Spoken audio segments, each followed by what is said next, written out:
Coronavirus ba lafiyar ɗan adam kaɗai ta shafa ba. Tattalin arzikin duniya ya shiga wani hali.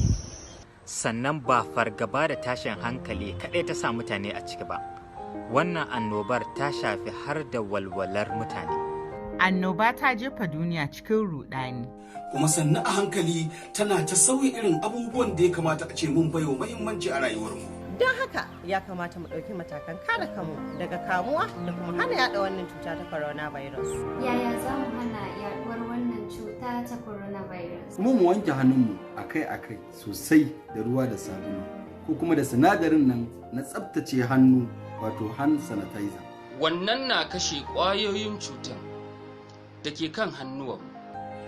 Mu guji taɓa idanuwanmu da hancinanmu da bakunanmu. Muna taɓa wurare da yawa da hannuwanmu kuma suna kwasar ƙwayoyin cuta. Daga nan, ƙwayoyin cutar na iya shiga cikin jikinmu idan mun taɓa shi da hannunmu. Ta yaya za mu hana yaɗuwar wannan cutar coronavirus? Idan za mu yi tari ko atishawa, mu yi amfani da toilet paper mu toshe bakinmu da ita gurin yin tarin, kuma ba ita za mu yi amfani da gwiwa hannunmu haka, mu yi tarinmu ko atishawanmu. Mu jefa toilet paper a kwandon shara da zarar mun gama amfani da ita. Wannan shi zai hana ƙwayoyin cutar da ke jiki isa ga sauran mutane. Haka kuma mu dinga barin tazarar akalla mita 2 tsakanin juna.